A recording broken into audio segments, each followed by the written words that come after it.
Okay, so let's talk more about what it looks like to actually build your successful winning internet sales department. Okay, people, pay plans, and performance. That's going to be what we focus on. So, first off, how do you find the right people for the internet sales role? That's very important. You want to find an individual who is going to thrive in structure and routine. This person is going to be coming in and essentially doing the same thing over and over again. So, you want to make sure that they are going to thrive under that type of environment. Secondly, somebody who is coachable. This is extremely important. Just as you would a sales department and a sales representative or a specialist, you want to make sure that you guys have somebody who is coachable, who isn't going to break every time that you go in there to give them some constructive criticism. Having a strong phone presence is super important. Okay, being a people person face to face is kind of easy. You can put on a smile, you can be excited, be enthusiastic. Having that same tonality over the phone is very difficult. We have a saying called smile and dial, and your customer on the other end of that line is going to hear whether or not that's actually happening. So, making sure that you have an individual who's got a very strong phone presence, they're enthusiastic, they're excited with every single dial out. This is going to be the type of personality that you want on the phone. Now, you also need somebody who is self-motivated and self-driven. The reason I say that is because out on the showroom floor, we're spending a lot of time showing them the motorcycles, showing them the side-by-side, going through all the cool features that it's got. We don't have that same luxury in the internet sales department. So making sure somebody who's going to stay motivated and don't necessarily need that adrenaline that you get out on the showroom floor, it's going to make for a good fit for that internet sales position. So the takeaway is hire somebody with the right attitude. You can train the skills and then plug them in and start away at just a repeatable process that's going to help them be successful within that department. Now, should an internet rep be pulled from the showroom floor? This is a little bit controversial. Some say yes, that should be a promotion. Some say no, it's a step back. So, should you hire internet sales reps from your sales floor? Let's think of it this way. Your sales specialists that are on the floor right now, and they specialize in excitement and building excitement with your customers. Now, what is something they lack at? CRM usage, making their daily outbound calls, having a good follow-up structure and being disciplined enough to follow through with that. Okay. Not everybody is cut out to be an internet sales specialist. Making sure that you hire somebody that is going to follow those few components is going to give you a better chance at having a successful rep within that position. Now, the long answer to that is just start fresh when possible. Okay. Floor salespeople often struggle with follow-up discipline. And that's just the realness of it. They struggle with it.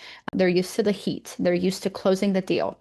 And internet sales isn't about that. It's about the long game. Okay. It's about consistency. It's about repetition and getting in your reps. It's about utilizing the CRM and being disciplined in it and being a specialist when it comes to maintaining that CRM with an appointment driven mindset. Sometimes when you take a sales guy and put them into this position, they're not really driven on closing the appointment. They're driven on closing on the vehicle.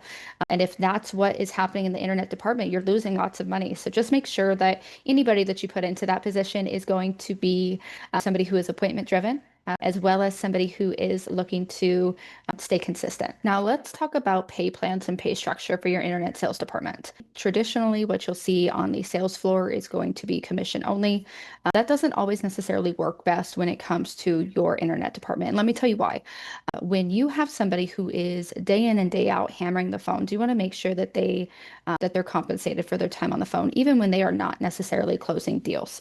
And the reason why is because if you have an internet sales rep who is solely focused on closing deals over the phone, then the likelihood of them bringing in a majority of those leads versus closing deals over the phone is going to be slim, and it's actually going to make you lose money in the long run. So what I've found to be successful throughout my years within, internet sales and all of that, having a base pay, whether it's an hourly or a salary, you want to have some sort of base pay to kind of make up for those hours spent hammering away on the phones versus closing deals. But so base pay and then a commission structure. You don't want to have it solely on sold leads, but on appointments as well. If they have X amount of appointments, let's say your rep closes 50 appointments and half of those show up, which would bring 25 new customers into your dealership. That's 25 chances for your your guys on the floor to close a deal for them, you want to incentivize them for those appointments. That's going to keep them appointment based versus selling the vehicle. So you want to keep them focused on selling and setting that appointment, getting that commitment from your customers.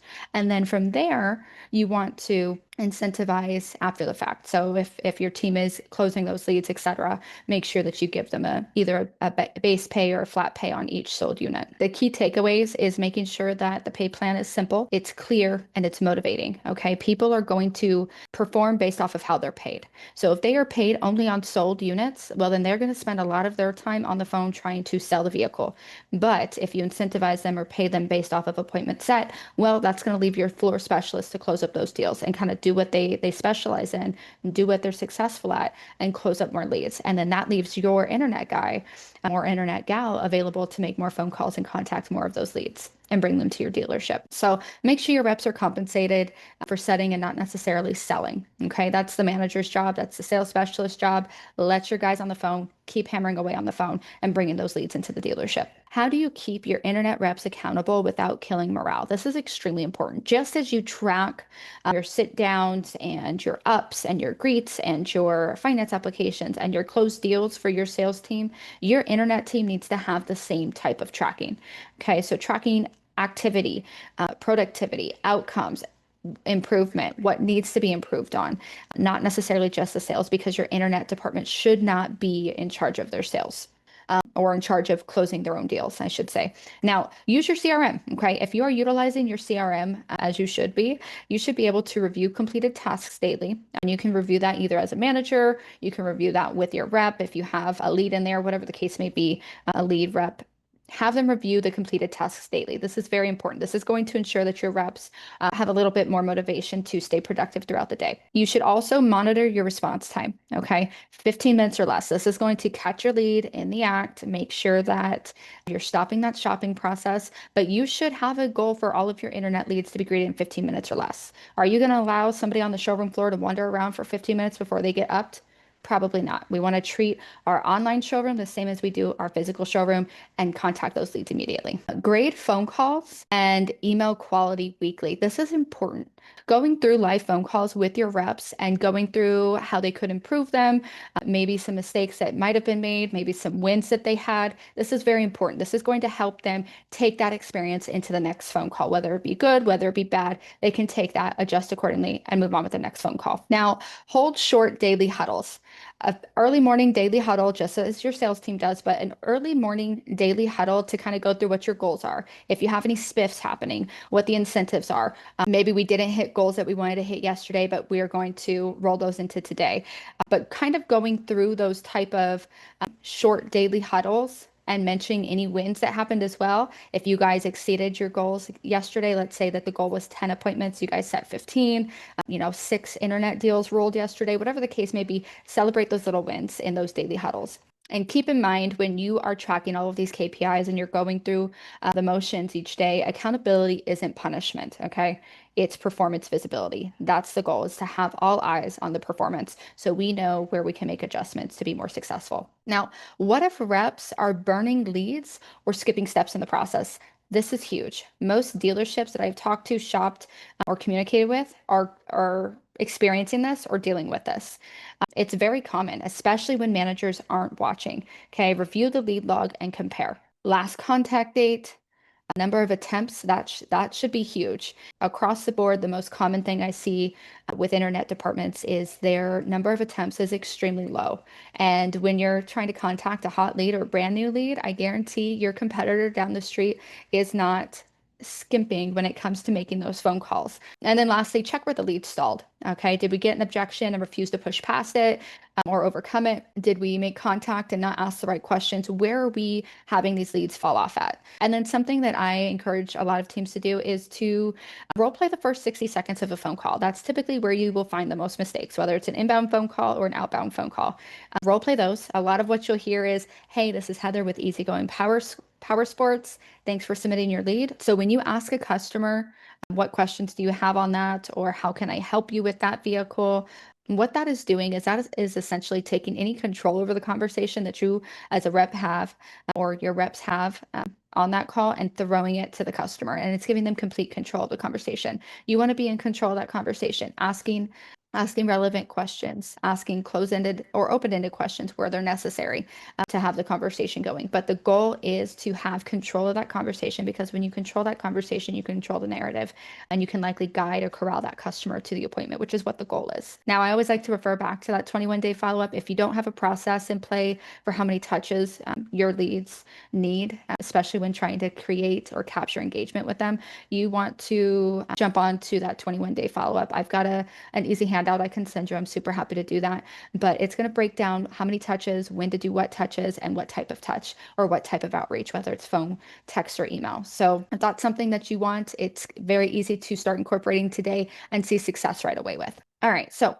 a question I get asked a lot is, should managers be involved in lead follow-up? Absolutely, absolutely. Not in the daily grind, but more so in a way of reviewing stuck leads, reviewing leads that maybe your rep wasn't able to set. So anybody who was not set in an appointment, your manager should absolutely be on top of that, whether they are taking over the call with a TO, or they are doing a manager outreach call after the fact to re-engage with that customer immediately. Taking over high opportunity buyers. There's a couple different things when it comes to taking over high opportunity buyers. So if we have a lead who is a high opportunity buyer, and you notice any type of struggling with your rep, or you notice that maybe they're not managing or handling the call as they should, absolutely take it over.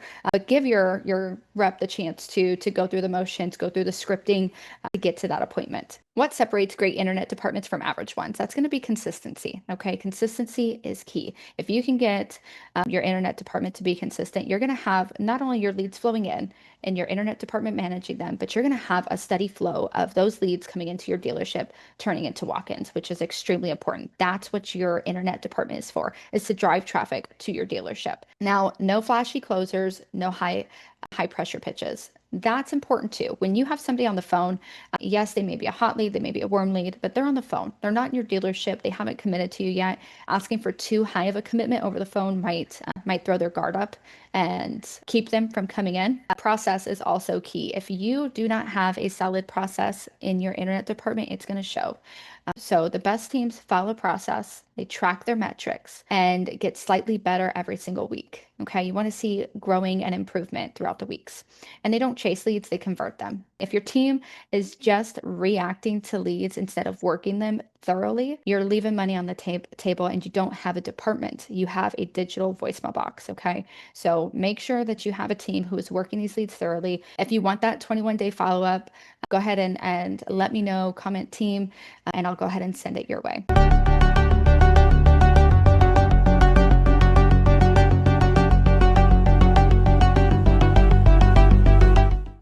Still guessing what to pay on a used bike? Still holding aged units that just won't move? It's time for a real system. Moto Hunt's ultimate used inventory playbook shows how the best dealers are finding better inventory, pricing trades right, and turning used bikes faster with fewer mistakes and more margin. It's short, real, and free to download right now. Visit dealers.motohunt.com to grab your copy or check for the link in the notes.